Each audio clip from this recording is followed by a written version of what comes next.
Hey, folks, good morning and welcome to another episode of Steelers Morning Rush. I'm Alan Saunders. It is Thursday, July 3rd. Talking about the Baltimore Ravens today, and a great question from a longtime member of the audience here, the dear Randy Tobias, who asked, in regard to the Steelers' recent trade for Jalen Ramsey and Jonnu Smith, Alan, do you think the Steelers are trying to become the Ravens? I feel like a lot of the recent moves have been reshaping what the team looks like. For example, I think a hallmark of the Ravens offense is having one big star wide receiver, two tight ends. Frazier's our Linderbaum, emphasizing corners over safety. Sure, the quarterbacks couldn't be any more different, but other than that, it sure looks like we are focusing on a strong offensive line, dual tight end threats, pass protection. Not to mention, I think the Steelers massively improved their run stopping this offseason.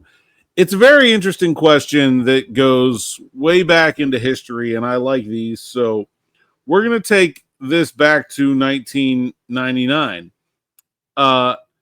because I think it goes to the understanding of the question.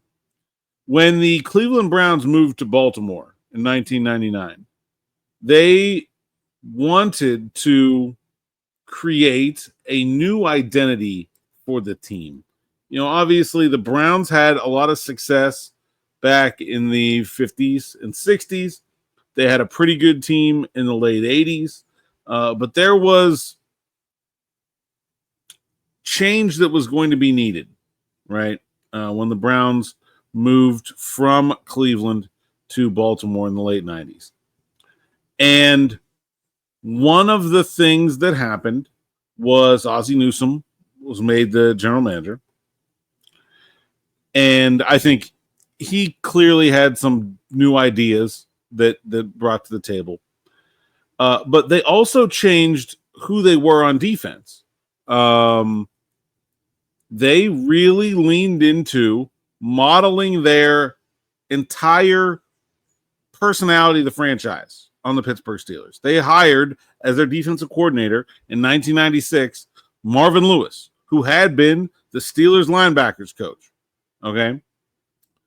They go out and they install the same kind of defense as the Steelers, and not just the X's and O's, very much intentionally created something modeled after the Steelers. And the Steelers were the best team in the division. They had just gone to the Super Bowl in 1995. So the genesis of the 2000 Ravens is built on copycatting the 95 Steelers.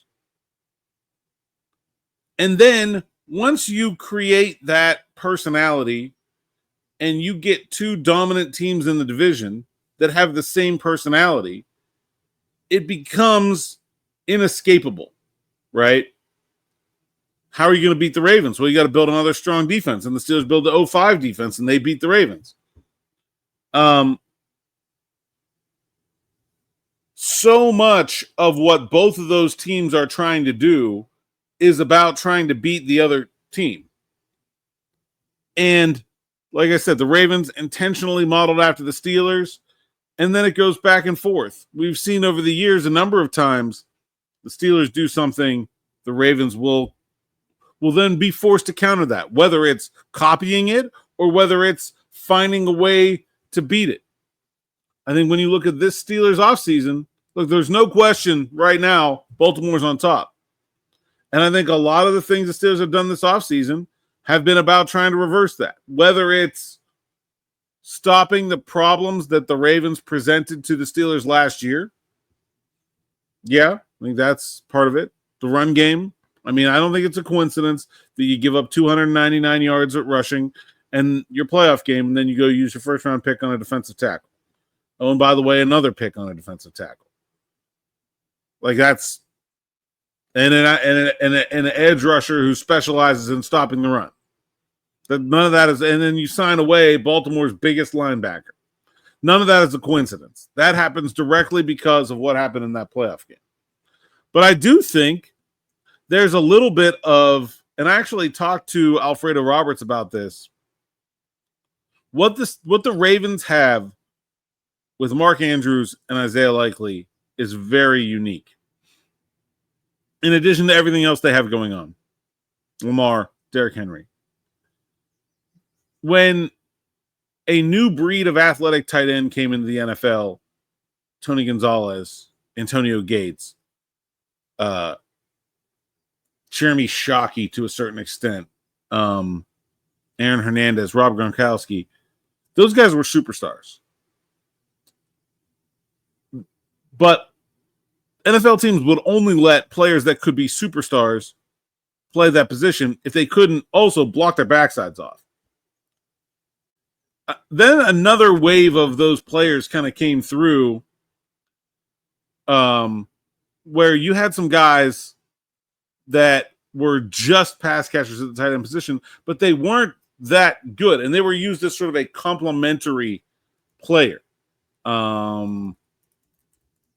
Harrison Bryant from the Browns is the one example I always use. But there are a number of them.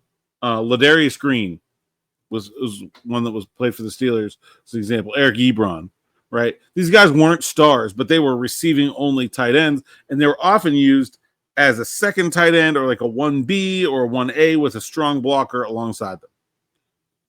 What the Ravens have when they put Likely and Andrews on the field is really unique because neither of those guys are elite blockers. They're both receivers. And that's, I think, something that is valuable and relatively, I mean, obviously the Patriots had it when they had Hernandez and Gronk, but Gronk could block though. He was an elite athlete, but Gronk could block. But that was pretty unique. And they didn't have that for very long. But I think this is really something that it puts a ton of stress on a defense, in addition to everything else the Ravens are doing, because you have to take your big linebacker off the field because he can't cover either of those guys. But it's still two tight end, and it's still Derrick Henry and Lamar Jackson. So how do you defend it? And it's difficult. And I think all those moves the Steelers made to upgrade the defensive line, bring in Malik Harrison, even Jalen Ramsey, I think you could argue, helps that, in terms of how you deal with Isaiah Likely. But, yeah, you have to win your division first. What the Ravens are doing is very important to the Steelers. What the Steelers are doing is very important to the Ravens. It literally always has been. There's whoever's on top, the other team is spending most of their offseason trying to figure out how to beat them. And oftentimes, just by the nature of the NFL, a lot of the times, Cleveland has fallen in line, and been a similar team, just because if you're gearing up to beat the Steelers and the Ravens, that's the easiest way to look, right? Now, the Bengals have always sort of done their own thing, but I think that's how divisions develop personalities, because you got to beat that team. So to beat that team, you got to be that team, just better. And if everybody has to beat that team and everyone wants to be that team, and I think that's how you end up with the AFC North being what it is. So, yeah, I mean, the Steelers are always trying to become the Ravens, and the Ravens are always trying to become the Steelers. And that's what makes, in my opinion, the rivalry between those two teams so special. It is not just that they play in the same division and they hate each other. The Rams and the 49ers play in the same division. Why is that not the same kind of rivalry? Because of the way the Steelers and the Ravens play. Right? It's brother versus brother, but it's the toughest, biggest, most physical brother against the other one, right? And so, yeah, the Steelers are absolutely trying to beat the Ravens and trying to be the Ravens. And anything the Ravens do, the Steelers can't stop. Why do you think Mike Tomlin has gone on and on about quarterback mobility for the last 5 years?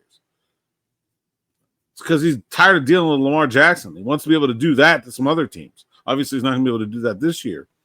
But, I mean, that's how these things go. So, yeah, I mean, good insight, Randy. 100% the Steelers are trying to be the Ravens, and they're trying to beat the Ravens with their own game, and also spending a lot of their time focusing on how do you stop the Baltimore Ravens. Because, let's be honest, if the Steelers win the AFC North, if they go out and they're better than the Ravens, beat them on the field, win the division, that's what they need to do to put themselves in the best possible scenario to go win a playoff game or two.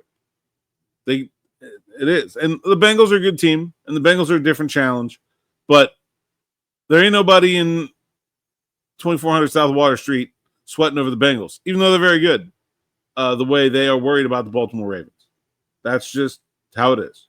So, yes, absolutely. Good insight, Randy. Thanks for the question. Thanks for always being an awesome member of the audience. More with me and Smitty at 6 o'clock afternoon drive. Like, subscribe, hit that bell for notifications here on the YouTube channel so you don't miss an episode. Until next time, thanks for listening, thanks for watching, and enjoy.